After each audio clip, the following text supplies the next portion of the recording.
Bonjour à tous. Alors, c'est parti pour un love aujourd'hui sur la pensée de merde. Ce qui est important pour l'autre est plus important que ce qui est important pour moi. Alors aujourd'hui, justement, ce qui va être cool dans ce love, c'est qu'on va venir regarder comment, en fait, l'insatisfaction, le mécontentement, comment on s'est jugé d'avoir ces sentiments-là et ce que ça a donné comme réalité.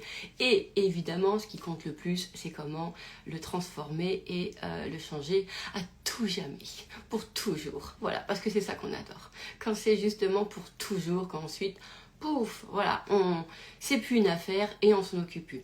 Alors c'est fou parce que c'est un sujet que j'ai très souvent abordé en fait dans plein de love, mais qui était pas forcément, mais c'était pas forcément le sujet central. C'était parce qu'à chaque fois dans un love, je viens vous proposer une idée et puis avec ma pensée comme ça un peu à tiroir, et bien, au bout d'un moment, j'en reviens toujours en fait à cet endroit-là. Donc c'est quelque chose que vous allez entendre. Ce que vous allez entendre là, vous l'avez probablement déjà entendu sur d'autres autres love que j'ai fait, mais peut-être que il est bon de toujours garder ça à l'esprit, en tout cas ce sujet-là, cette thématique-là, et peut-être que en fait c'est quelque chose que vous n'avez pas encore complètement conscientisé et dégagé, parce que c'est vrai que c'est important de comprendre que en fait quand tu es vraiment dans ton vrai, dans ta croyance, tu ne la vois pas. C'est difficile parce que c'est difficile de remettre en question ce que tu crois qui est tellement vrai pour toi, quoi. Ce qui est vraiment pour toi, parce que c'est le propre de la croyance, hein. La croyance, c'est justement de te faire ressentir, de nous faire ressentir ce sentiment de, j'allais dire presque de vérité, en fait. Tu voyais, donc c'est ça, en fait, on sent que c'est vrai. Et moi, combien j'ai de personnes, justement, dans les sessions de pensée de merde, qui me disent, mais attends, mais ça, je peux pas l'enlever, parce que c'est quand même vrai. Et je dis, ben oui, c'est ça qui est génial. C'est que, en fait, c'est justement ce qui nous semble le plus vrai pour nous. On le regarde pas. On le regarde pas parce que on veut pas le remettre en question. Tu peux pas remettre en question ce que tu sais qui est acté, etc.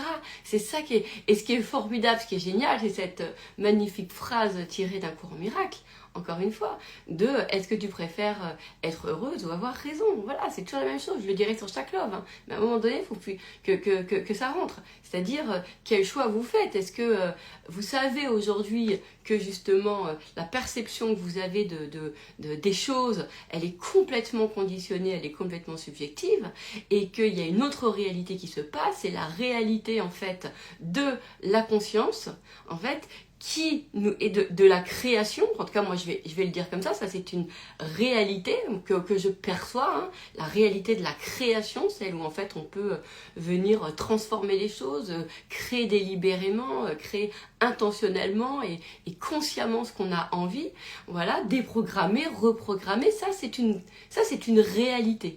D'accord? Alors, c'est une réalité qui n'est pas forcément connue, je l'entends bien, de tout le monde, mais il n'empêche que quand elle commence, et vous qui me suivez, on va dire qu'aujourd'hui, elle est connue. D'accord? Donc c'est important de pouvoir se dire, ok, là, moi, je reste quand même dans une réalité de création consciente et intentionnelle. Donc je vais venir, ça me demande de venir choisir, décider par amour pour moi, ce que j'ai envie de vivre en fait.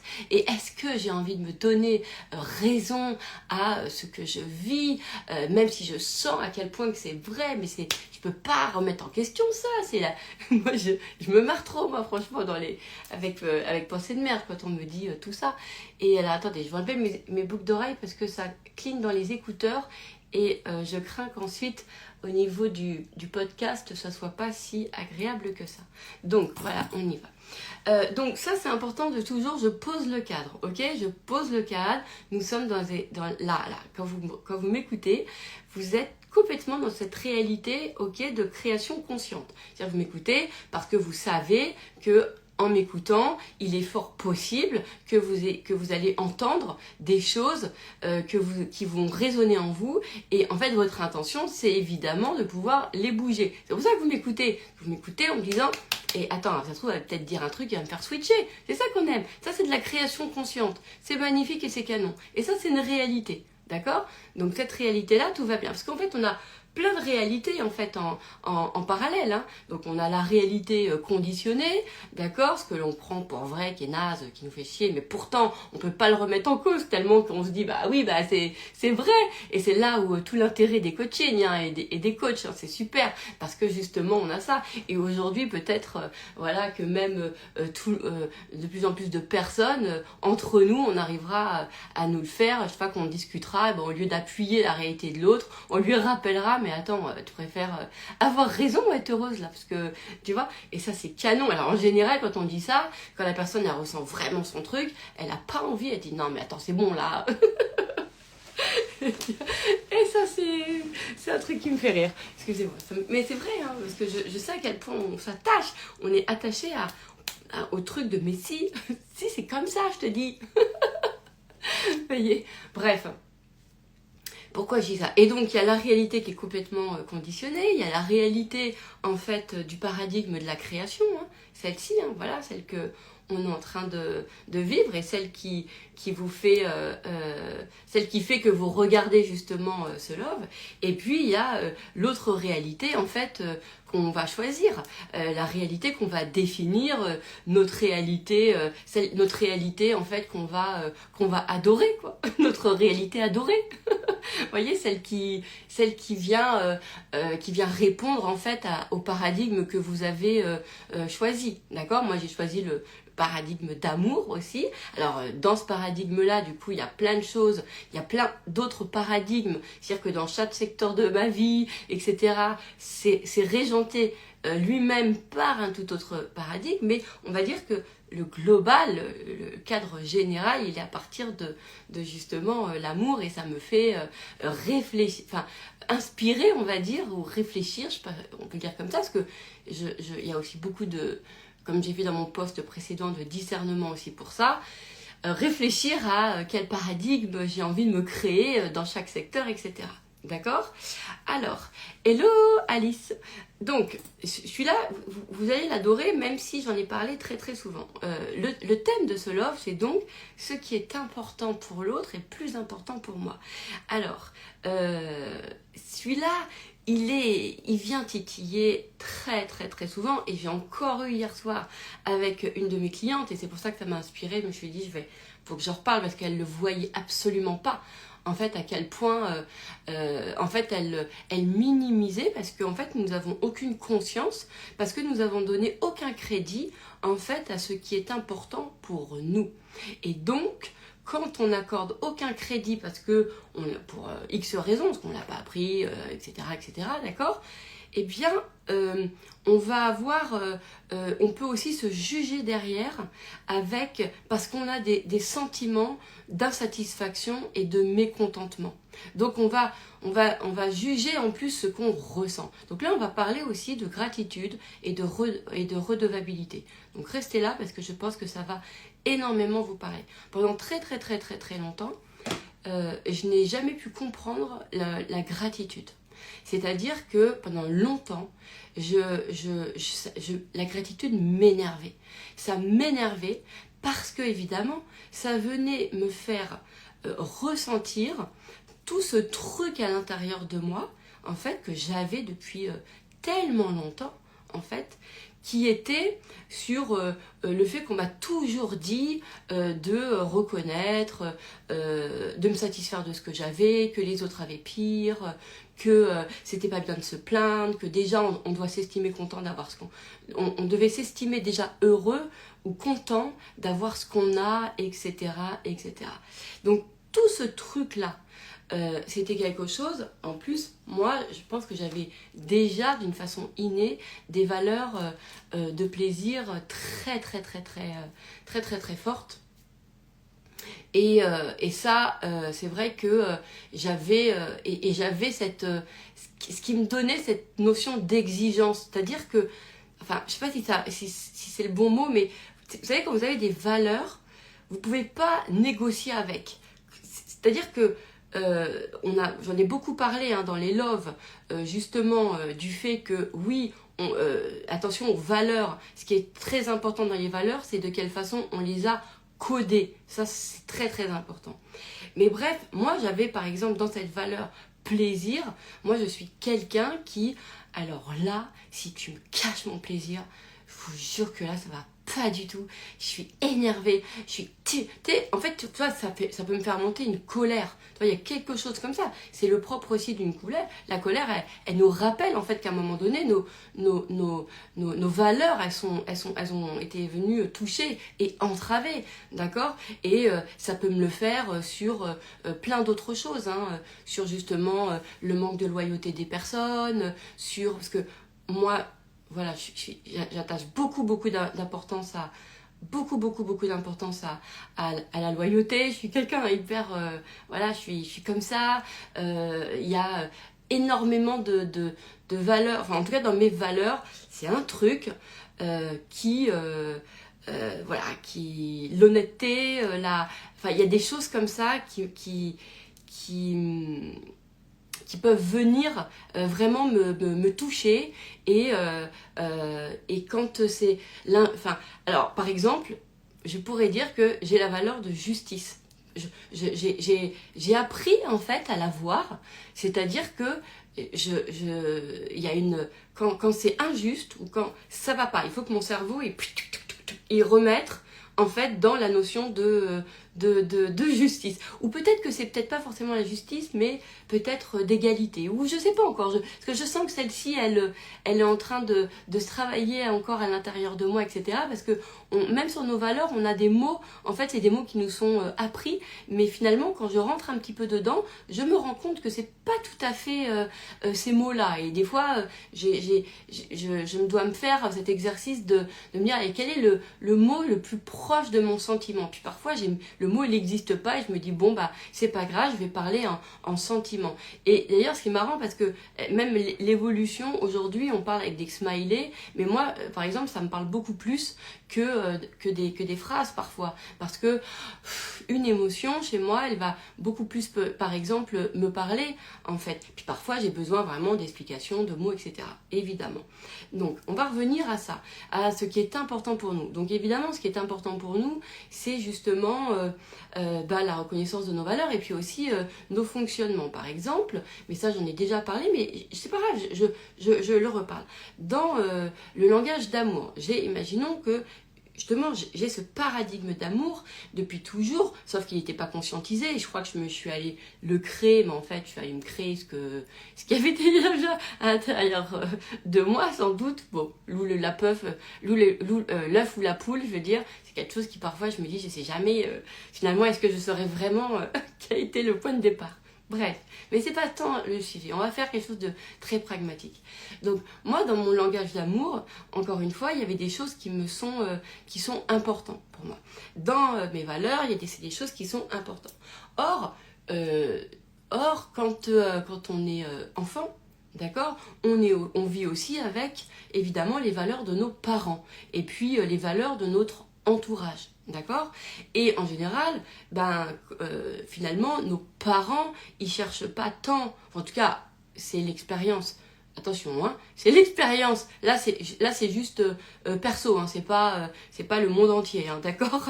On revient à des choses très personnelles. Après, je vous le raconte comme ça, vous le superposez comme vous le ressentez, hein. Ok, voilà. Donc tous les parents n'ont pas été comme ça. Moi, en revanche, c'est vrai que j'ai ressenti un décalage très très très fort dans mon élevage, dans mon éducation. Je sais pas si c'est une éducation, en tout cas, voilà. J'ai ressenti beaucoup d'écart. Il y avait énormément d'écart entre les valeurs de mes parents et mes propres valeurs. Vous voyez, c'est quelque chose qui était très très très fort, et je vous en donne une par exemple qui a fait une valeur que j'ai dû vraiment alors l'idée c'est pas de juger, hein, c'est pas de savoir qui a raison, est-ce que c'est bien ou est-ce que c'est mal, mais moi par exemple ma mère elle nous a toujours appris à voilà, même si même si c'est dur, et tu dois accepter, les gens de ta famille, ils sont comme ça, et voilà, et elle avait des fois et elle acceptait en fait les comportements vraiment inadmissibles des gens, même parce que justement, ouais, mais c'est la famille, on peut pas se détourner, c'est comme ça, et elle avait souvent d'ailleurs cette expression, non, elle disait pas ça, je crois que c'est après, il y avait vraiment cette notion que j'allais dire, cette notion je porte ma croix, mais ça non, ça c'est lors d'une autre discussion que j'ai eue avec quelqu'un d'autre à propos de ça, justement, bref. Mais c'est pas ce que ma mère disait. Ma mère, elle vraiment, mais pour elle, c'était dans ses valeurs, en fait, de pouvoir accepter et dire, ok, ouais, c'est de la merde, c'est chiant, c'est pas agréable, ça fait souffrir, etc. Mais voilà, il faut accepter. Moi, c'est quelque chose que j'ai toujours été énormément... je ne comprenais pas ça. Mais quand vous avez vos parents qui vous transmettent ces valeurs-là, en plus vous avez l'impression que c'est une valeur noble, alors que dans votre fond, par exemple, moi dans mon fond, c'était non mais il n'y a rien qui peut donner de la compréhension en fait à des comportements hello il n'y a rien qui peut hello Geoffrey qui peut donner comment on appelle ça du crédit ou vie, ou qui peut expliquer ou qui peut justifier des comportements qui sont absolument inacceptables en fait. Moi j'avais vraiment ce truc de ça en fait, vous voyez, et j'étais un peu toujours dans ma famille celle qui justement relevait, soulignait les comportements inadmissibles et le fait de faut pas mais non quoi j'avais ce truc là quoi, vraiment. Et en même temps il y a un modèle d'une maman qui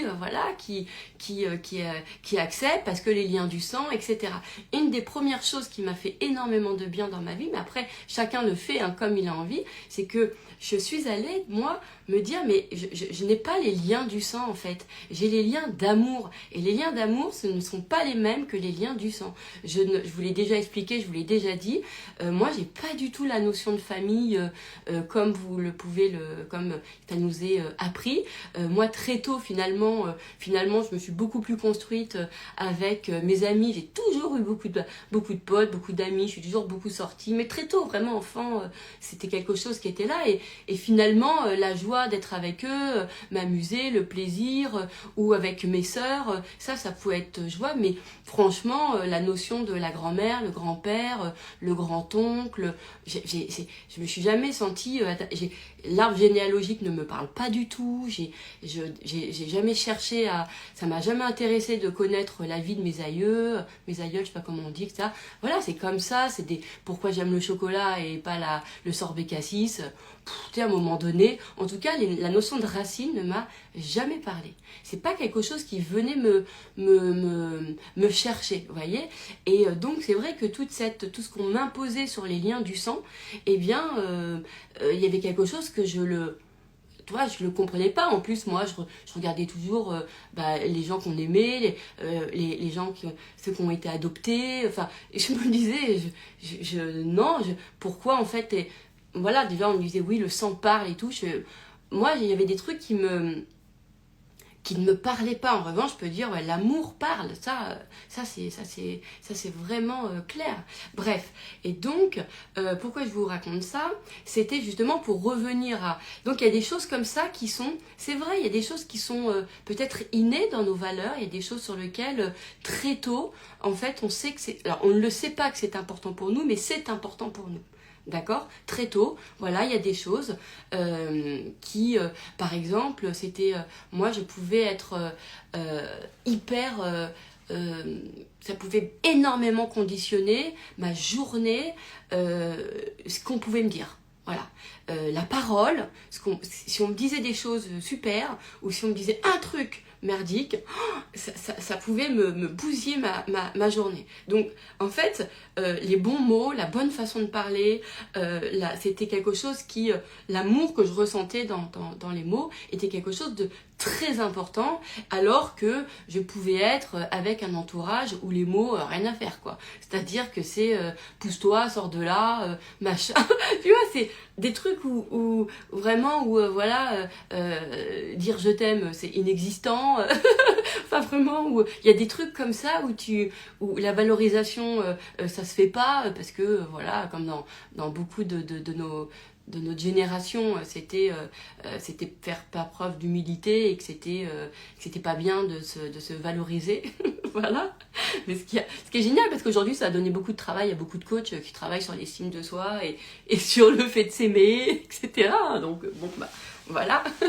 Mais ce que je veux dire, c'est que, en tout cas, il y a des choses, moi je sais qu'il y a des choses qui déjà très tôt, en fait, sont innées à l'intérieur de nous et non pas, qui sont pas construites par nos éducations. En revanche, elles viennent à un moment donné se confronter à nos éducations. Donc il y a plein de réalités en même temps. Donc il y a celle en fait de notre nature profonde qui est là, qui nous parle, qui nous dit déjà des choses en fait. Et puis il y a celle, mais qu'on n'a même pas conscience en fait, qu'on n'a jamais intellectualisé, etc. Mais pourtant enfant, tu sens déjà comment tu vas vivre, tu sens déjà ce qui te plaît, tu sens déjà des trucs comme ça. Enfin, moi j'ai le sentiment que je savais déjà, et d'ailleurs à quel point je détestais l'enfant, enfin détestais, c'est vrai que j'avais hâte, on va dire plutôt, j'avais trop hâte d'être adulte, parce que pour moi être adulte c'était génial, c'était la liberté, c'était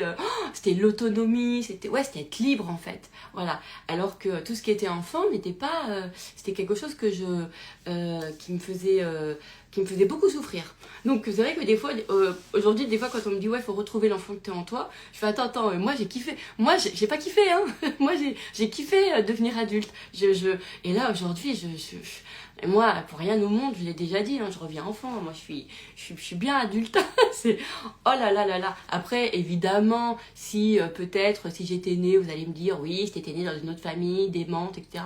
Oui, bah bien sûr, je n'en sais rien, mais je me pose pas ces questions-là. C'est mon cerveau, il se pose déjà tellement de questionnements, je m'en fous. En tout cas, juste sur ça, je me dis j'adore ma condition d'adulte. Ouais, c'est vrai, je la trouve, en tout cas, et enfant, je savais déjà que j'allais adorer être adulte. Mais adulte dans mes codes à moi, pas peut-être dans les codes qu'on nous a appris, parce que, et c'est vrai que ça aussi, moi, on m'a beaucoup appris le code de l'adulte dans la responsabilité, le sérieux, et du coup, ça allait pas, parce que moi, j'avais envie d'être adulte, mais par contre, je me suis jamais ressentie sérieuse, austère, mature, tu vois, le truc qu'on disait de l'adulte, jamais. Donc c'est un truc de fou ça, c'est... Bref. Mais donc après, l'idée c'est d'aller récupérer finalement ce qui nous appartient, ce qu'on aime à nous depuis toujours, qui est là depuis qu'on est enfant finalement, et de remettre en fait dans les bons endroits, dans les bons codes, parce que ça va être important. Et donc, comme je vous disais, il y a des choses qui sont déjà dès le départ, qui sont importantes pour nous, et ça c'est vraiment, et qui sont aussi importants bien sûr pour nos parents. Et c'est là où va se jouer en fait, le fameux truc qui va donner vie à cette pensée de merde, en fait, qui va devenir une pensée de merde, c'est que finalement nos parents nous éduquent aussi énormément par rapport à leurs valeurs à eux. D'accord? Alors je conçois que, et vraiment je tiens à le dire, moi j'ai rencontré beaucoup de personnes, d'accord, où l'éducation n'a eu absolument aucune prise, d'accord? Et ça c'est vrai, j'ai rencontré plein de gens, en fait, qui... l'éducation, les valeurs de leurs parents étaient complètement rien à voir avec les leurs, mais ils n'ont jamais subi l'éducation de leurs parents, ils ont toujours réussi à vivre leur truc sans ressentir à l'intérieur un espèce de conflit interne, etc. Et ça, j'en ai rencontré beaucoup, et ce sont les personnes qui m'ont le plus inspirée dans ma vie, parce que ça m'a permis de changer mes paradigmes, justement en me disant, ah ouais, donc ça veut dire qu'on n'est pas déterminé. En fait, c'est pas obligatoire d'être déterminé par notre éducation, notre truc de vie, etc. Et là, ces personnes-là, ça a été incroyable, parce qu'à partir de là, je me suis dit, mais attends, mais moi, je vais être comme eux. Moi, c'est ça, c'est eux qui m'ont inspirée. C'est les personnes qui tiens, je me dis, comment elle... Non, mais j'ai adoré, vous le savez, j'en parle très souvent de ce genre de personnes, voilà, et ça c'est top. Moi, je fais pas partie de ce... Alors c'est bizarre parce que je suis persuadée que vous demandez à ma famille, ils vont vous dire que oui, mais moi, c'est pas le ressenti, d'accord? Moi, j'ai l'impression que dans mon ressenti, c'était en permanence une espèce de conflit interne, lutte interne entre mes valeurs, les leurs, comment sont codées les miennes, etc., etc. Vous voyez, comme je vous avais dit, la notion de plaisir qui a été codée, bah non, le plaisir, c'est une récompense, donc ça vient après, alors que moi, non, c'est ma base, c'est le premier. C'est d'abord, tu me donnes plaisir, après, si tu veux, on fait quelque chose. Mais c'est d'abord, c'est ma base. C'est pas un truc que je vais gagner, c'est comme l'amour. Impossible. Gagner l'amour, gagner son plaisir. Non, c'est pas comme ça que ça se passe. C'est la base et c'est le point de départ. Et c'est je démarre du plaisir, je démarre de l'amour. Ce qui est pour moi d'ailleurs la même chose aussi, parce que l'amour est très large. Enfin bon, bref. Allez, je reviens sur ce qui est important.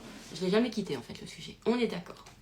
Donc, en fait, ce qu'il y a, c'est que on va être pour ceux qui n'ont pas cette conscience innée, d'accord, eh bien on va ressentir les valeurs de nos parents, c'est-à-dire qu'ils vont nous éduquer à travers leurs propres valeurs, et finalement, nos valeurs, nous, ce qui est important pour nous, en fait, quand on va l'exprimer, mais on ne sait pas, on n'a pas la conscientisation, on n'a pas le mot, c'est important pour nous, d'accord? On sent juste une sensation à l'intérieur de nous qui fait qu'on n'est pas content, d'accord? Tu vois, genre, encore aujourd'hui, vous pouvez le ressentir, genre, tu ressens, ben non, en fait, ça te plaît pas, t'es pas content, et tu le dis, tu sens que t'as un truc qui monte, tu vois, c'est instinctif, c'est naturel, et c'est même pas conscientisé, en fait, mais il y a une espèce de...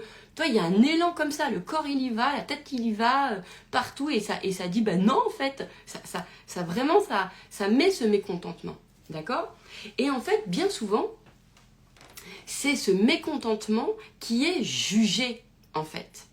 C'est ça, c'est le comportement, c'est celui-là qui est jugé. Et ce qui nous donne, justement, un vrai problème, hein, mais qu'on dégage, on est content, voilà, on va le dégager. Quand j'en parle, c'est voilà, ce qui va nous créer le problème. Mais ça, c'est quelque chose aujourd'hui qu'on va dégager. Easy, tranquille, voilà, tout va bien. C'est justement le fait de s'en vouloir, de pas être contente, le fait de s'en vouloir, de pas être satisfaite de ce qu'on a, le fait de s'en vouloir, de pas... moi, par exemple, c'est vrai que je me suis... j'ai grandi avec vraiment l'ingratitude, c'est-à-dire que on me disait tout le temps que j'étais ingrate. Tout le temps que j'étais ingrate. Il fallait toujours parce qu'il fallait toujours que j'aille reconnaître ce que les gens faisaient pour moi. Il fallait toujours que j'aille reconnaître, bah oui, mais quand même la chance du truc qu'on avait. Bah oui, il fallait quand même que je reconnaisse.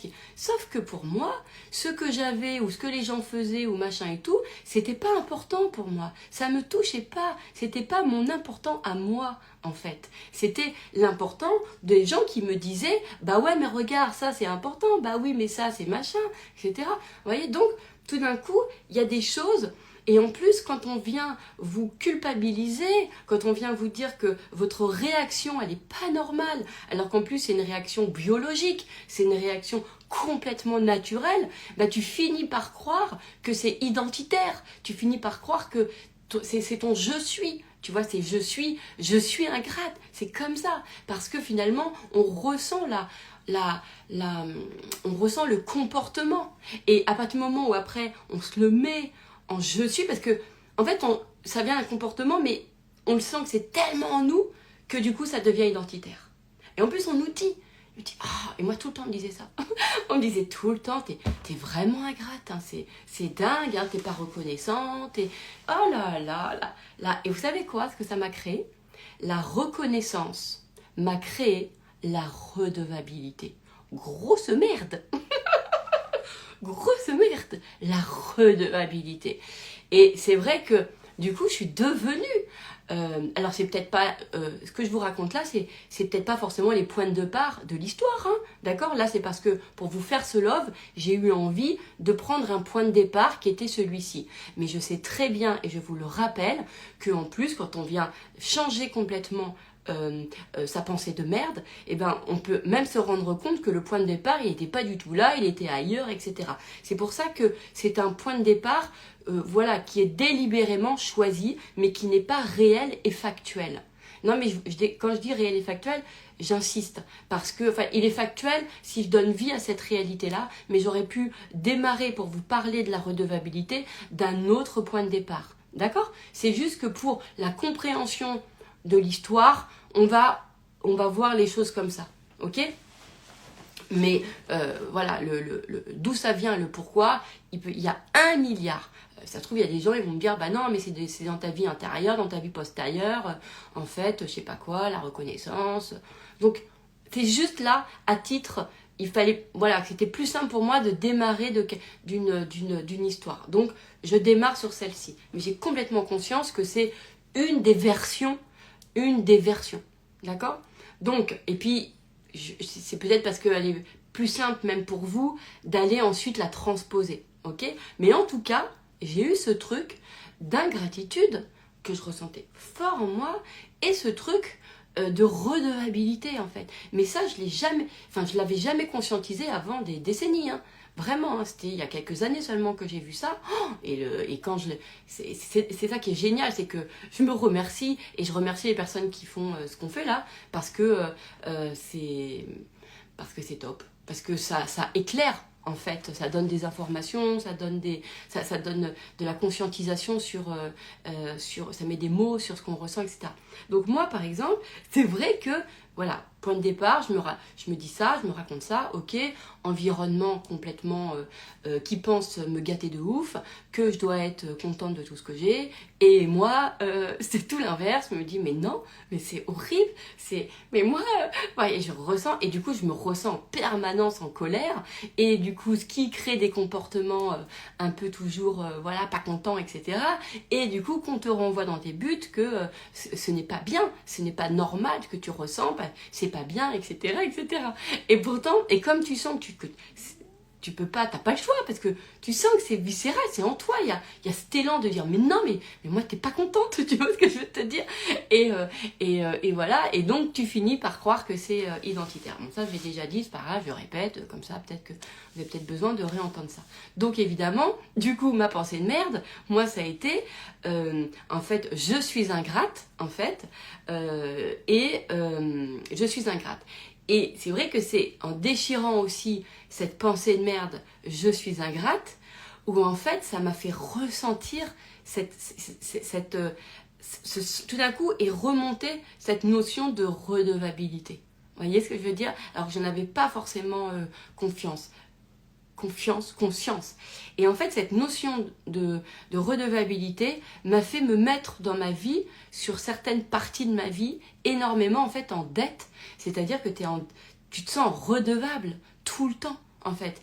Et la redevabilité est quelque chose qui est archi lourd mentalement. C'est archi lourd. D'accord? En plus de ça, moi, comme j'avais le truc de la valeur sur l'aide, tout d'un coup, il y avait un truc sur l'aide, avec l'amour. Waouh, c'était compliqué pendant très très très longtemps. Chez moi, ça a été compliqué entre mes valeurs naturelles, c'est-à-dire mon comportement naturel, l'aide, etc. Et en même temps la redevabilité. D'ailleurs, ce qui est marrant, c'est que on m'a appris à me dire, bah non, attends, c'est normal, tu fais ça, en échange, on doit avoir ça, etc. Alors que moi, mais ça, c'est des choses qui sont venues corriger mes comportements naturels. Alors que moi, par exemple, quand j'aide, je me pose pas la question de savoir si en face, voilà. Ça c'est des choses qu'on nous apprend en fait, de dire bah non, bah en face ça doit être égal, etc. Alors qu'en fait on peut chercher cette notion un peu d'égalité, j'allais dire ailleurs, c'est-à-dire que bah, c'est peut-être pas la personne qui est en face là qui va nous aider, mais c'est quelqu'un d'autre, vous voyez. Donc et quand on est ouvert à ça, on se rend compte que finalement tout est harmonieux. Moi je recherche beaucoup l'harmonie, donc du coup je la trouve de mieux en mieux, et c'est ça. pas une notion d'équilibre, parce que la notion d'équilibre m'a jamais encore une fois parlé, mais moi en revanche le registre de l'harmonie, ça j'aime beaucoup. J'aime vraiment beaucoup cette notion, harmoniser les choses. Voilà. Mais même dans l'aide, ça s'harmonise. C'est-à-dire que je vais toujours, dans cette notion d'aide, ressentir si c'est juste pour moi ou pas. D'accord. Donc, bref, tout ça pour vous dire... pourquoi je dis bref? C'est exactement ce que je veux vous dire. Je bois un coup. Et donc, je suis ingrate, a été vraiment mamie, donc, avec cette notion de ravi. Et puis, de mauvaise personne, parce que, c'était être bien, c'était être noble, que de reconnaître la petite pâquerette, le coucher de soleil, de pouvoir être en vie, Et moi, en fait, c'était pas du tout ce qui était important pour moi, donc je pouvais pas être reconnaissante de quelque chose qui, tu vois, je me dis, bah attends, t'es en vie, mais ce que tu vis c'est de la merde, donc tu vas être reconnaissante de quoi? Moi, la pâquerette, je sais pas, je la trouve pas absolument essentielle dans ma vie, donc voilà, estime-toi heureux déjà de vivre, bah je sais pas, parce que si la vie c'est de la merde, je sais pas si je peux m'estimer heureuse de vivre, en fait, je ne sais pas si... En fait, je ressentais rien comme ça. Alors à chaque fois on me renvoyait à après bah oui mais regarde au moins t'es en bonne santé machin. Alors oui bon bah je le conçois, mais pourquoi le au moins, tu vois, pourquoi le au moins je suis en bonne santé, etc. Il y a des choses qui sont importantes pour nous, et l'idée c'est de se rendre compte qu'à chaque fois qu'on est justement dans nos insatisfactions, et la frustration c'est vraiment quelque chose aussi qui est relié à ça, hein. C'est quand on ressent justement qu'il y a comme s'il y avait une volonté externe, en fait, qui s'opposait à notre propre volonté. Et souvent, notre propre volonté, c'est ce qui va être important pour nous. Mais encore faut-il reconnaître l'importance de ce qui est important. Parce que ce que l'on dit très souvent et qui est juste, hein, dans les bouquins de dev perso, moi je trouve que c'est... Enfin, c'est pas dans tous les bouquins, mais en tout cas c'est dans pas mal de trucs que j'ai lus. Ce qui va être le plus important, ce n'est pas tant en fait ce que l'on ignore, mais c'est surtout en fait ce que l'on prend pour vrai. D'accord? Donc par exemple, c'est pas tant ce qui est important pour moi, je ne reconnais pas ce qui est important pour moi, mais plutôt ce qui est important pour moi n'a aucune valeur. Ça, c'est la pensée de mère que j'ai fait faire hier à une de mes clientes, d'accord? Et ça a été la révolution. Ok, c'est-à-dire que ce n'est pas je reconnais pas ma valeur ou je reconnais pas ce qui est important pour moi. Non, on lui met une valeur, mais une valeur qui est à zéro. D'accord? Et c'est ça à bouger, c'est absolument ça. Donc on va dégager en pensée de merde. Alors vous avez la méthode évidemment que vous pouvez prendre sur les Dance Store. Elle est en version très enrichie pour avoir toutes les subtilités de la méthode. Sinon, elle est très simple. Vous venez la poser sur un papier. Vous avez votre désir de départ, de toute façon. Ensuite, vous reprenez une autre feuille. Vous posez tac, tac, tac tout ce qui se passe dans votre cerveau, tout ce qui se raconte. Ensuite, vous avez les 3 questions. Ok.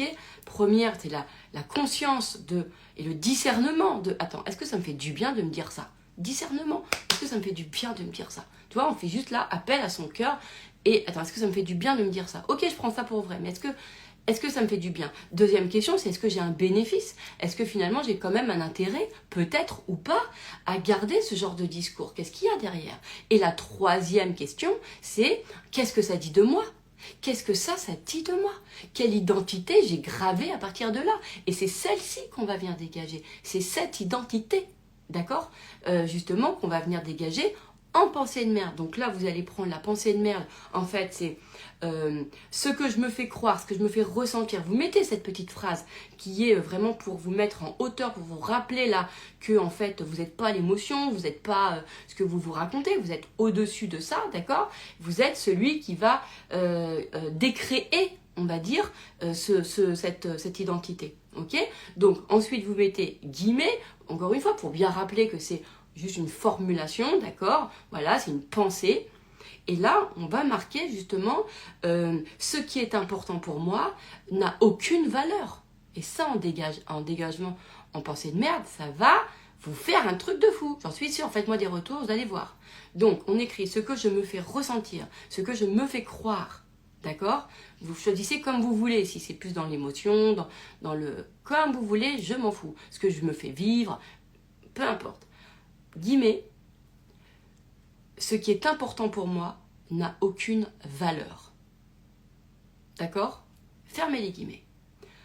On fait une croix dessus, on déchire, et là on fait appel à l'amour que nous avons en nous, et à la conscience qu'on sait que ce n'est qu'une programmation, donc nous ne sommes pas ça, d'accord? Nous sommes des êtres de création, donc là on est en train de décréer, et pour ensuite créer, d'accord? Donc on va déchirer, en fait, en se disant par amour pour moi, je décide de penser autrement. Voilà, par amour pour moi, je décide de penser autrement. On réécrit sur un papier cette pensée de merde, on fait une croix, on déchire. Alors moi j'aime bien marquer obsolète, où j'ai mon tampon, il y a marqué PDM dessus. Voilà, pour bien me rappeler que c'est une pensée de merde. Je déchire, par amour pour moi, je décide de penser autrement.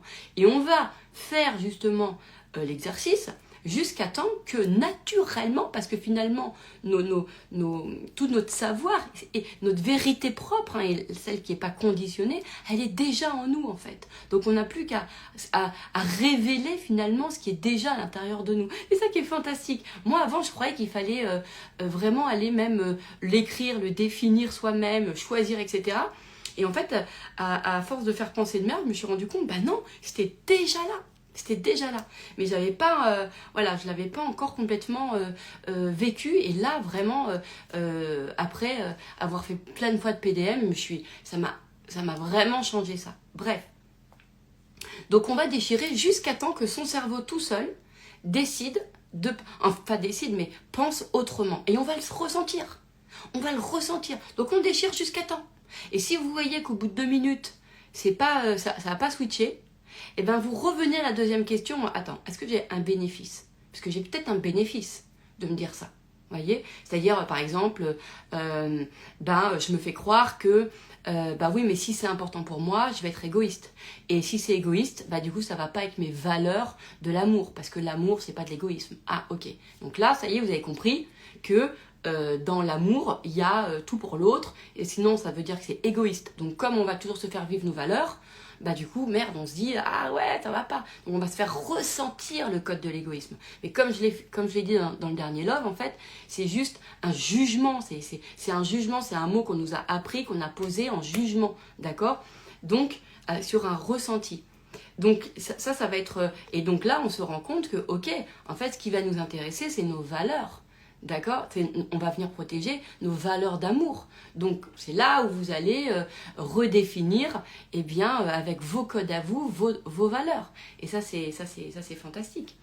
Et donc redéfinir ce que pour vous l'amour, avec beaucoup de discernement, en vous disant, mais attends, est-ce que si je reste dans le truc, soit c'est l'autre, soit c'est moi, qui je dois faire passer en premier, est-ce que ça me convient? Moi, ce que j'ai remarqué, c'est que je n'aime pas non plus cette notion, je me choisis aussi, en premier. J'aime pas non plus ça me va pas. En fait, ça me va ni quand je choisis les autres avant moi, mais ça me va pas non plus de sentir que je me choisis. Ça me va pas. Moi, ce que j'aime, c'est pas du tout ressentir que j'ai choisi. Et c'est ça que j'adore l'harmonie, ça convient à tout le monde. Et tu ressens même pas, dans ton corps, tu ressens même pas que y a eu une notion de choix, en fait. C'est vraiment... je sais pas, il n'y a pas de pensée en fait qui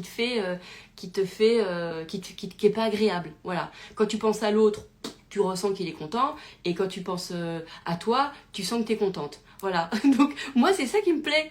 J'ai jamais réussi à m'adapter à l'inconfort de la pensée qui me disait d'abord c'est moi, tant pis pour les autres. À un moment donné, mes trucs à moi sont plus importants que les autres. C'est comme ça, chacun son bonheur, chacun son... Je n'ai jamais réussi à m'adapter à ça. Jamais. Ça n'a jamais été confortable. Mais parce qu'en fait, c'était pas mon paradigme. Parce que moi, ça m'intéresse pas non plus. Ça m'intéresse pas, parce que je me dis, mais attends, et ça c'est génial, ça c'est grâce au discernement, parce que je me dis, mais attends, si je peux tout créer, le summum de la création c'est quoi? C'est que j'ai même pas à rechoisir, c'est que j'ai même pas à ressentir que je me choisis au détriment de l'autre. Tu vois, discernement c'est canon, le discernement c'est canon, voilà. Ça c'est vraiment, ça c'est top, et ça c'est vraiment top,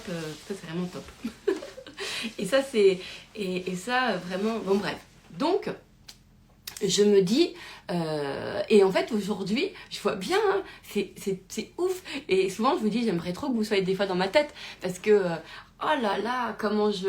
Il y a eu une époque où j'ai dû lutter, ou non, où j'étais que dans les autres, c'est vraiment important. Et je me sentais noble, mais alors moi j'avais une vie pourrie, parce que, en fait, enfin, voilà, mais je me couchais en me disant, voilà, et tout. Mais en fait, j'étais malheureuse. D'accord, j'étais quand même malheureuse, mais voilà. Après, je peux me raconter plein de trucs. Hein. C'est juste que j'essaye de vous ramener à d'essayer de créer une histoire pour que ça semble compréhensible, d'accord.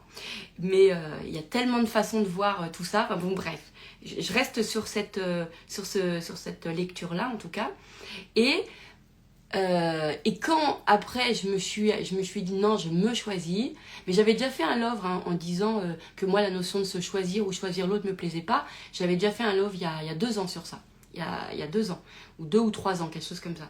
Et bien en tout cas cette notion de me choisir, j'avais aussi quelque chose qui m'allait pas, parce que en fait je me faisais ressentir que c'était au détriment de l'autre, ce qui n'est pas du tout agréable. Donc je me sentais coincée. Je me disais, j'aime pas. Je n'ai pas ce truc-là. Alors Diane qui dit, je n'ai pas non plus, je me choisis ou je suis ma priorité. Ah là là là là, voilà. Mais moi, je suis ma priorité, ça ne passe pas. Je n'y arrivais pas. J'avais beau... il y avait quelque chose qui n'allait pas. Parce que... mais peut-être parce que justement, j'avais tellement en moi le prisme au fond de moi, que je conscientisais pas à ce point-là qu'on peut tout créer, que finalement c'était pas mon plan parfait. Le plan parfait, c'était pas de me choisir. Le plan parfait, c'est que j'ai même pas à ressentir que quand je fais les choses pour moi, eh ben ça fasse quoi que ce soit pour les autres de mal. Tu vois ce que je veux dire? Et que bien au contraire, le plan parfait, c'est que tout ce que je fais pour moi est génial pour les autres. Donc, genre, tu quittes un mec, mais t'es super contente, parce que tu sais que du coup, ça lui laisse la place et l'opportunité d'aller justement être aimé par quelqu'un qui va l'aimer fort. C'est formidable. Tu vois, donc, au lieu de ressentir voilà, genre je vais lui faire du mal, bah non, c'est de dire je vais lui faire du bien moi. Je vais laisser la place libre, il va pouvoir être aimé merveilleusement. Vous voyez ce que je veux dire? Et en fait, quand on met tout comme ça dans nos décisions, ou par exemple, dans je sais pas, dans tout ce qu'on peut choisir en fait pour nous, eh bien on va avec ce prisme là, enfin moi en tout cas c'est ce que je ressens, c'est tout ce que je fais, du coup je me dis ça fait du bien aux gens, ils sont contents et tout, donc ça va, en fait je ressens tellement le ensemble, et je vous ai dit hein, plusieurs fois, hein, de plus en plus je perçois cette notion d'unité, en fait ce jeu qui devient nous, ou ce nous qui est je sais pas comment, dans quel sens c'est, mais en tout cas il y a un truc comme ça, et là je me sens bien, là je me sens vraiment moi c'est cool. Donc ne vous forcez pas, ne vous adaptez pas, peut-être que c'est pas la réalité parfaite, et ne vous forcez pas à essayer de rentrer dans le truc. Si ça reste quand même inconfortable de l'autre côté, c'est que c'est pas le bon paradigme pour vous. D'accord? Et ça, c'est quand même très, très, très important aussi de s'en rendre compte. Et je connais des personnes qui ont le paradigme, justement, de se choisir, etc. Et qui aiment, et qui sont complètement dedans, et qui gardent cette notion de, bah oui, peut-être que ça plaît pas aux autres, mais c'est comme ça, et je sens pourtant du bonheur chez eux. Vous voyez ce que je veux dire? Parce que ça leur correspond, parce que c'est leur paradigme, parce que c'est leur valeur, c'est leur truc. Et il n'y a pas à juger ça. L'important, c'est de trouver, en fait, sa vérité à soi. D'accord? Mais ce que je veux expliquer, c'est que c'est vrai qu'on n'a pas toujours conscience de ce qui est important pour nous. Donc, il faut comprendre que ce qui est important pour nous, c'est tout ce qui fait que quand on l'a pas, on sent que... Ou quand on vit le truc à moitié, on n'en est pas content, il y a un truc qui va pas, il y a un truc qui machin, etc. Et quand en même temps, on ressent aussi et c'est là où on peut aussi ressentir un sentiment de culpabilité, parce qu'on se juge à travers notre réaction, que ça soit par exemple la réaction de la colère, par exemple on va être en colère et on va nous avoir jugés dans notre colère, alors que c'était hyper important. Moi, je me souviens, mais tellement de portes claquées dans ma maison quand j'étais enfant, ado, même plus tard, en disant mais merde, mais moi je veux qu'on me dise je t'aime. Parce que c'était important pour moi les mots d'amour. Tu vois, c'est ouais, de toute façon tout ce que je fais c'est toujours mal. Parce que ce qui était important pour moi c'est qu'on me dise mais oui, ce que tu fais est bien.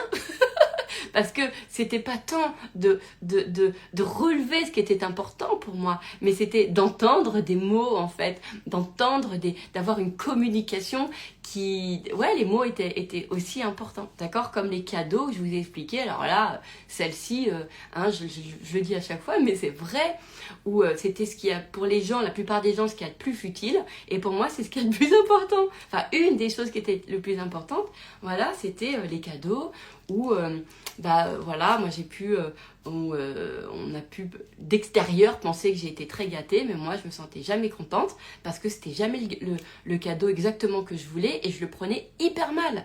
Je le prenais vraiment comme du non-amour. Tu vois ce que je veux dire? Et ça, c'est quelque chose on a beaucoup jugé ça chez moi. On a beaucoup, donc, on a jugé mon comportement. On disait c'est mal, mais attends, mais estime-toi déjà heureux, mais attends, mais et puis attends, peut-être que c'était le truc. Après ça s'est mis plus tard quand j'ai fait du dev perso. Ça s'est mis dans un autre paradigme. Vous allez voir comment ça s'est traduit. Peut-être que vous allez vous le reconnaître. C'est genre il y a ce que tu veux et ce qui est bon pour toi. D'accord? Ok. Donc là, et là, ça disait encore, et ça répondait en fait à ce paradigme, justement, à ce paradigme quand j'étais enfant, on me faisait un cadeau, moi j'étais pas contente parce que c'était pas exactement ce que je voulais, et on me jugeait en me disant, non mais attends, peut-être que c'est ça que tu as le plus besoin aussi, et puis sois déjà heureux d'avoir ça, voilà. Donc toujours on m'apprenait à en fait ne réfréner, finalement juger mon comportement de mécontentement et d'insatisfaction. Vous voyez? Donc je finissais par être tout le temps mécontente, tout le temps insatisfaite au fond de moi, et donc du coup tout le temps en colère. J'étais tout le temps vénère. D'ailleurs, c'était mon expression à l'époque pendant vraiment des années. C'était mon expression, je disais putain, je suis vénère, je suis trop vénère. Tout le temps, je disais ça, je suis vénère. À l'époque, on disait ça dans mon génération, vénère, énervé, on a compris. Bon, peut-être que pour les plus jeunes, ils ne savaient pas. Je ne sais pas si ça se dit encore. Mais en tout cas, moi, pendant longtemps, mon expression, c'était je suis vénère. Voilà. Après, j'ai eu je suis crevée.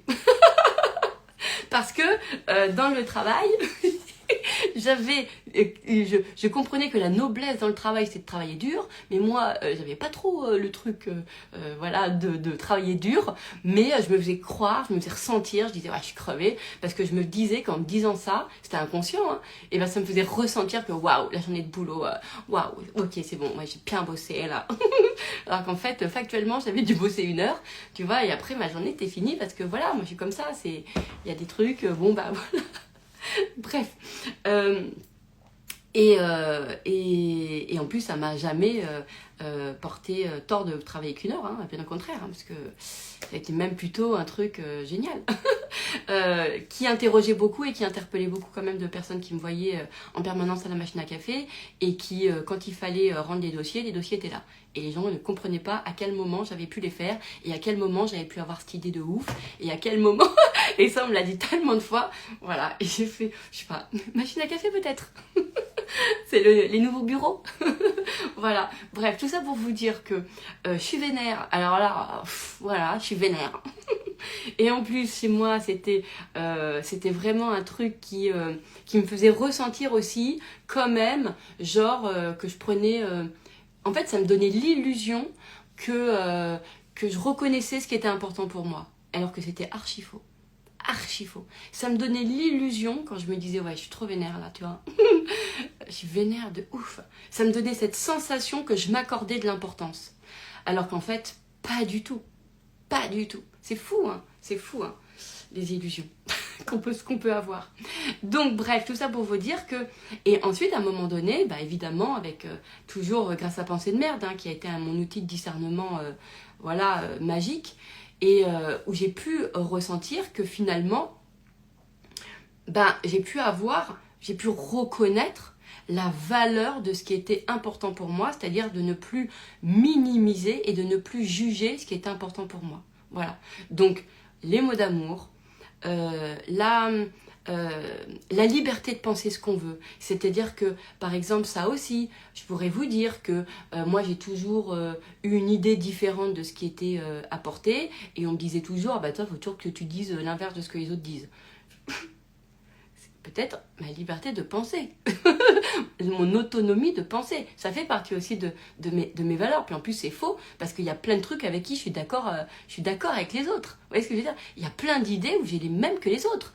Voilà, c'est juste que ces idées-là, bah, ça non. Vous voyez ce que je veux dire? Mais c'était aussi parce que dans ma façon de venir apporter mon idée, j'étais probablement pas justement dans le truc de très intéressant ce que tu dis. Ouais, c'est vraiment intéressant. Je pense que en plus d'un certain côté, c'est vrai parce que voilà. En revanche, moi, ce que je ressens, c'est différent. Vous voyez, j'avais pas trop la maturité de le dire comme ça.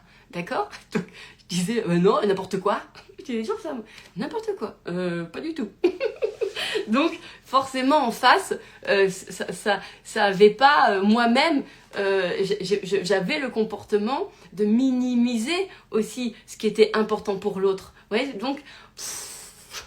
Parce que c'est ça, hein, c'est que nous aussi on fait ça finalement. On regarde l'autre à travers nos propres valeurs, et quand il nous dit un truc et il semble s'énerver sur quelque chose parce qu'il a l'impression de ne pas être entendu, pas compris, etc., on va trouver ça ridicule, d'accord? On va pas comprendre, mais quel manque de maturité. Là, mais pourquoi il dramatise? Pourquoi il grave pourquoi elle va dramatiser, il trouve ça grave, enfin voilà. Alors qu'en fait, c'est parce que c'est important pour lui, pour elle. Vous voyez ce que je veux dire? Donc, voilà. Donc nous aussi, on a ces réactions-là, de dire, putain, il fait tout un plat de ce truc. Ouais, mais peut-être que c'est important aussi. Comme nous, pareil. Donc, et c'est ça qui est canon, en fait. Et je sais pas comment vous expliquer, mais c'est vrai que c'est tellement agréable d'être dans ce paradigme où, en fait, tu ressens et en même temps ce qui est important pour l'autre, et ça remet pas en cause ce qui est important pour toi, et en même temps ce qui est important pour toi, de toute façon, c'est ce que tu vas te faire vivre. Mais tu vas pas ressentir que ça va minimiser le truc de l'autre. Oh, je sais pas, il y a un truc, après il faut le vivre en expérience, hein, pour vous le dire, voilà, il y a des fois, il y a des choses, il n'y a pas de mots en fait, hein, donc faut le vivre en expérience. Donc je vous invite à dégager les pensées de merde qui sont justement, vous allez voir à quel point c'est vraiment bien. Et, ah oui, et je voulais faire un fort focus sur la redevabilité. Voilà. Donc moi, j'ai dégagé aussi « je suis ingrate », parce que je me sentais toujours au fond de moi avec ce jugement de putain, mais tu reconnais jamais ce que tu fais, tu reconnais jamais ce que les autres font, tu reconnais jamais... c'est jamais assez. C'est ce qu'on me disait, c'est jamais assez pour toi. Jamais. Mais en fait, c'est pas que c'est jamais assez, c'est que c'est jamais au bon endroit.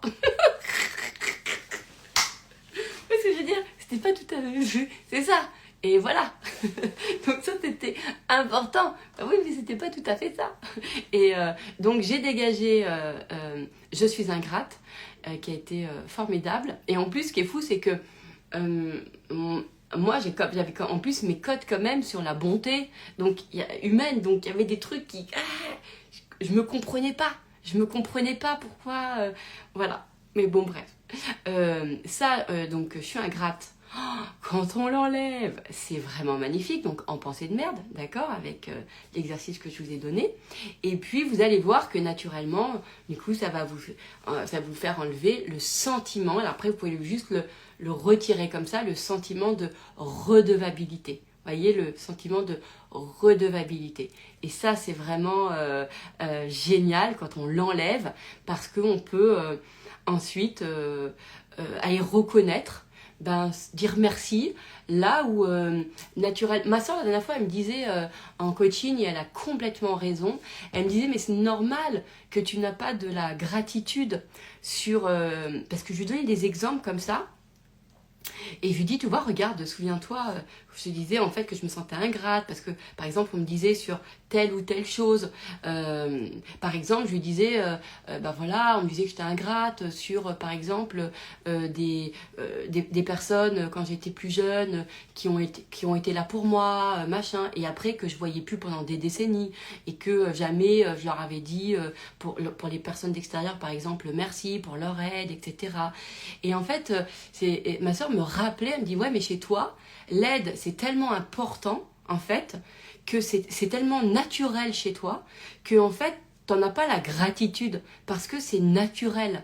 C'est-à-dire que tu ressens pas le truc extraordinaire de l'acte de l'autre, parce que justement, c'est dans tes valeurs, c'est naturel. Vous voyez ce que je veux dire?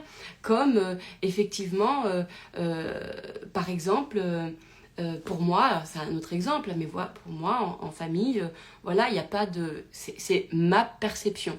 On est d'accord? C'est chacun le fait comme il veut. Moi, dans ma famille, il n'y a pas de... Enfin, alors, ma valeur à moi, c'est pas la valeur de ma famille, mais en tout cas, moi, les miennes, il y a un truc où, et pareil avec son conjoint, il n'y a pas de truc de on se prête de l'argent. Il n'y a pas de ça chez moi. Pour moi, il n'y a pas de prêter. En fait, c'est tu donnes, en famille, tu prêtes pas, et avec ton amoureux, jamais ça me viendrait à l'idée de faire des comptes ou de dire tu me dois tant. Après, c'est dans ma perception à moi, dans mes valeurs, dans mon fonctionnement. D'accord? Pour moi, en famille, alors quand je dis famille, ouais, en fait, c'est ça aussi. Moi, presque limite, moi, quand on me demande de l'argent, j'ai pas souvenir, peut-être que je me trompe, j'en sais rien, mais en général, je suis plutôt du genre, je donne, et j'ai pas, soit je donne parce que je peux, mais sinon, je donne pas, mais je prête pas. Ça me dérange, en fait, cette notion-là, vous voyez, donc, je pense que je prête jamais. D'ailleurs, je pense vraiment que je prête jamais d'argent. Pour dire comme ça. Soit je donne parce que, voilà, je sens que, bon, bah voilà, là, je donne, mais j'aime pas. Je suis dans un registre comme ça. Et avec mon amoureux ou dans ma famille, pour moi, il n'y a pas de notion de compte. Voilà. Ça, c'est dans ma version. Et du coup, par exemple, si imaginons que dans ma famille, on va venir me prêter de l'argent, d'accord, ou qu'on ne va pas me donner, eh ben, je peux ressentir super mal. Parce que moi, dans mes valeurs, c'est normal, quelqu'un a un coup dur, tu donnes, tu vois, il n'y a pas de... Et après, c'est normal. Vous voyez, par exemple, ça va être vachement comme ça. Alors que... et quand après, si la personne, elle donne, ou même si la personne, elle prête, d'accord, moi, je vais pas du tout être quelqu'un qui, toute ma vie, oh, mais merci, mais tellement merci. En fait, j'ai pas ça. Et donc, souvent, ça, c'est un exemple que je vous donne, mais on a pu reprocher, en fait, des comportements que je pouvais avoir sur certains endroits où, pour moi, c'était normal. C'est-à-dire que quand je vivais le truc inverse, moi, quand j'ai donné de l'argent, je me suis jamais je m'attends à ce que la personne, toute sa vie, elle va me dire merci. J'y pense jamais. J'y pense même pas. J'y pense même pas. C'est même pas... Jamais je me dis, ouais, mais regarde, avec l'argent que je lui ai prêté. Jamais je me dis ça. Parce que pour moi, c'est normal.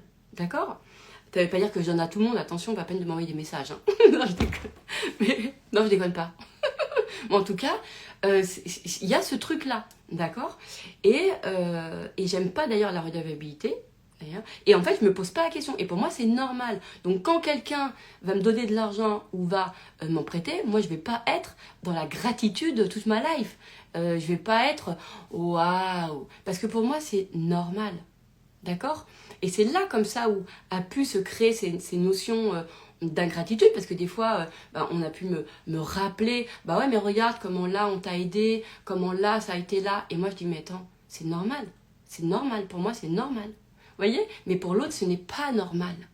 Donc moi la gratitude c'est vrai que c'est un mot qui m'a souvent, même encore aujourd'hui, j'arrive pas toujours à le capter. En fait, je ne sais pas si c'est vraiment un paradigme qui me correspond, ou peut-être que c'est parce que j'ai encore des trucs à dégager, j'en sais rien. Moi, je sais que j'adore l'émerveillement, ça, je le sens, l'émerveillement, j'ai vraiment l'émerveillement et la bonté, ça me parle. Par contre, La gratitude, je sais pas. Ça fait longtemps que je me dis que je sais pas si vraiment on m'a dit ça, alors je devais m'adapter à ça, ou si c'est vraiment un truc en moi qui me parle, comme choisir, se choisir, voilà, comme tellement de paradigmes qu'on nous a appris, le mérite, le machin, gratitude, je sais pas, voilà. Je peux reconnaître. Par contre, j'ai peut-être la reconnaissance, mais la reconnaissance, je la ressens dans la notion de bonté. Ça, par contre, ouais. Ça, je vais reconnaître ça. Je vais pas être merci, waouh, pour la vie. Je vais pas faire ça. Mais je vais avoir un sentiment intérieur qui est très, très fort. Et je vais ressentir l'émerveillement et la beauté, quoi. Mais il n'y a même pas de mots, en fait. Je crois qu'il n'existe pas de mots sur ce que je ressens quand je suis en félicité, émerveillement, je sais pas, en paix, je sais pas en quoi, mais voilà. Alors que gratitude, je sais pas. Je sais pas. Émerveillement, bonté. Après, j'ai eu quand même des grands moments de gratitude, j'ai déjà ressenti. Mais peut-être que c'est justement les moments de gratitude que j'ai eus, c'est sur les endroits qui pour moi étaient extraordinaires. Donc c'était pas ma normalité. Vous voyez? Alors que mettre de la gratitude sur ma normalité, ça c'est pas évident. Tu vois, de me dire, bah vraiment, je sais pas, par exemple. Bah, c'est normal que je suis en gratitude que dans ma famille on puisse se soutenir, par exemple. Je vais me dire, bah non, c'est normal. Pourquoi je serais en gratitude de ça? Je suis heureuse qu'il y a ça, je suis heureuse qu'on en soit là aujourd'hui, je suis heureuse de... Mais je sais pas si je ressens la gratitude. Vous voyez ce que je veux dire? Mais je suis contente. Par contre, parce que pour moi c'est normal et voilà quoi. Et pourquoi vous voulez que je mette de l'extraordinaire là-dessus? Ou alors plutôt que mon merveilleux c'est mon normal, hein? Je sais pas si vous arrivez à capter le truc. Hein. Après, peut-être que je vais encore évoluer, hein. Mais en tout cas c'est ce que je ressens, à aujourd'hui. Et j'adore ma normalité. Et c'est pas parce que je le ressens comme normal que je trouve pas ça beau en fait. Vous voyez, que je... Ouais, je sais pas. Bref, donc ça c'est important. Et du coup, comme je vous ai dit, moi j'ai retiré cette redevabilité en acceptant que pour moi c'était normal. Parce que moi-même je suis comme ça. J'ai énormément aidé, donné, j'ai énormément soutenu, j'ai énormément... En fait c'était tellement naturel que c'est pour ça que quand mes copines, elles me disaient, tu vois, j'avais tout à l'intérieur de moi pour trouver toujours, pour que les personnes se sortent de leur situation merdique, etc. Eh bien... ou pour toujours avoir une parole qui fait du bien, et ben ça pour moi c'était normal en fait. Et quand c'est vrai, mes copines elles m'ont dit mais faisant ton métier parce que c'est extraordinaire ça chez toi, moi j'ai dit mais non, mais je peux pas en faire mon métier, c'est normal pour moi, mais la vie elle peut pas être autrement, c'est normal. Et finalement et voilà, et à un moment donné c'est comme ça que je vous ai dit que notre normalité c'est l'extraordinaire de l'autre en fait, et l'extraordinaire de l'autre, et c'est vrai que je peux être en gratitude pour peut-être ce qui est pour moi waouh, extraordinaire des autres, hein. Par exemple c'est vrai, si c'est vrai, je vous dis des conneries, je suis en gratitude, par exemple voilà, je peux être en gratitude quand je vois toute l'attention que je reçois au quotidien sur des façons de faire et d'être que moi je n'ai pas, et je me dis waouh, ouais là vraiment, là je ressens la gratitude. Mais voyez, c'est sur des endroits en fait qui ne sont pas dans ma normalité. Vous voyez, donc là ça fait plus complet là, hein. Excuse-moi, j'ai fait évoluer. Parce que quand je suis dans un registre, moi tout d'un coup je pense qu'à partir du truc, et voilà, et là je vous donne l'ensemble. Donc quand si en fait je peux ressentir la gratitude, quand effectivement en face de moi, c'est sur quelque chose qui est pas encore naturel. Mais quand après ça devient naturel, j'en ai plus la gratitude. Tu vois, c'est normal. Je me dis toujours ça, c'est normal. Mais ce n'est pas parce que c'est normal que ça n'a pas de valeur. D'accord? C'est parce que c'est normal que ça a énormément de valeur. Énormément de valeur. Tout ce qui est normal pour moi, c'est tout ce qui a de la valeur. C'est tout ce qui est important. D'accord? Ça, c'est important. Mais on pourrait dire aussi que tout ce qui est... ce que je ressens de la gratitude, de l'extraordinaire de l'autre, enfin, vous voyez, de ça, c'est peut-être ce qui va venir à un moment donné enrichir mon spectre de ma normalité. C'est qu'à un moment donné, ça va devenir ma normalité. Et ça, j'adore. Ça, j'aime beaucoup. Parce que vous voyez, par exemple, moi, j'aimais beaucoup les personnes qui arrivaient tu leur dis un truc et ils avaient un détachement total. J'étais très admirative de ces gens-là qui prenaient jamais rien pour eux, qui savaient écouter sans ramener... Enfin, vraiment, c'était un truc qui m'interpellait en fait, vous voyez, et ça je trouvais, je pouvais me sentir du coup en gratitude, par exemple, que quand j'étais avec quelqu'un et que je pouvais dire tout ce que, enfin, que je pouvais dire des trucs et qu'en face ça m'accueillait complètement, d'accord, et en fait là c'est vrai que je pouvais dire, ben, franchement merci de m'avoir écouté, vraiment des trucs comme ça, ou merci, si, vous voyez, j'ai plein d'exemples de gratitude. J'adore comment il est mon cerveau. Et à ce moment-là, et après c'est devenu en fait quelque chose qui s'est intégré à l'intérieur de moi. Et aujourd'hui, quand on me le dit, je dis bah ouais, c'est normal. Je me dis c'est normal. Mais je ressens plus du coup la gratitude ni des autres quand ils le font, ni de moi quand je le fais. Vous voyez? Donc ça c'est cool. Donc voilà. Bref. Donc on peut dégager le truc, je passe du coq à l'âne. Non, mais vous avez compris, mais pourquoi du coq à l'âne? Et alors, de toute façon, ta vie dans la basse-cour, c'est dans le même endroit. Donc c'est pas, je suis pas d'un sujet à un autre, c'est le même sujet, d'accord? Un coq et un âne, accessoirement, ça vit dans une ferme. Donc je suis au bon endroit, c'est ensemble. Dans une ferme, il y a plein d'endroits. Elle est bizarre, hein, cette expression du coq à l'âne, quand tu penses. Bref. Donc on est bien dans le bon environnement. Et donc on peut dégager en pensée de merde, redevabilité, et là t'es content, t'as tout compris, c'est merveilleux, c'est canon. Et du coup tu ressens que tout ce que tu es, tout ce que tu vis, ben voilà, il a pu être redevable, et il y a juste à être, c'est normal. Voilà. Et dans le c'est normal, il y a le bah oui, c'est ma base, c'est normal. Et t'es contente, t'es bien, voilà. Et moi, j'aime me dire, bah ouais, je suis contente de me dire, d'être heureuse quand, par exemple, on m'offre le bon cadeau, quand on me soutient, quand on me dit des trucs qui font du bien, quand, bah ouais, je reconnais la valeur. J'accorde énormément de valeur à ça, c'est important pour moi, mais je reconnais aussi que, bah oui, ça peut ne pas être important pour l'autre, et vice versa par rapport à l'autre, et c'est canon. Putain, on dirait presque que je vais finir par parler avec une sagesse de ouf, non, vous trouvez pas? Mais c'est trop agréable, quand je pense que j'ai fait, je crois que j'ai dû faire un peu des loves au tout début, en me disant, ouais, moi la sagesse, ça m'intéresse pas. Mais, franchement, la sagesse, c'est cool. Hein. Enfin, quand je dis la sagesse, c'est-à-dire cet autre espace qui peut vraiment tout ouvrir comme ça et qui... bon, alors, je referai un love sur la sagesse pour vous expliquer pourquoi j'en suis à parler de sagesse. Je referai un love parce que là, sinon, je suis partie pour 2 heures et j'ai un rendez-vous après. Donc, voilà, je vous embrasse très fort. Je sais pas s'il fait beau chez vous, mais ça se trouve, il fait peut-être nuit parce que vous écoutez en pleine nuit ce podcast ou ce love. En tout cas, là, il est 10h17, il fait beau et...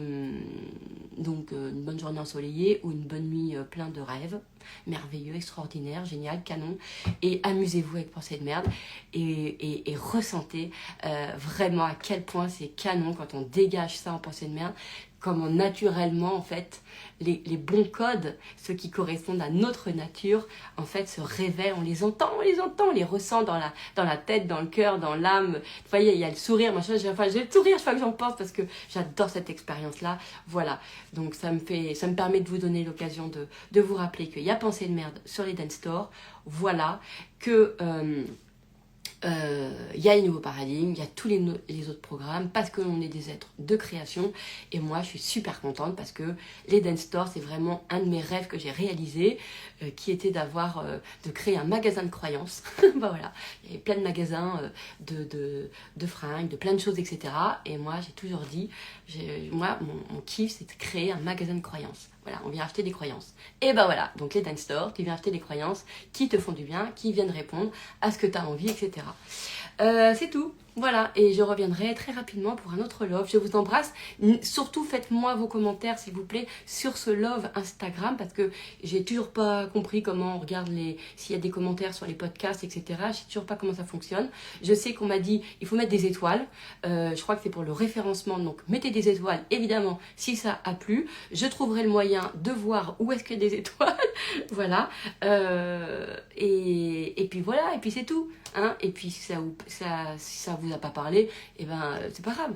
Il y a quelqu'un d'autre qui va vous parler et ça va mieux vous parler. De toute façon, c'est ça qui est formidable. C'est qu'il y a autant de vérité qu'il y a de personnes. Je vous embrasse.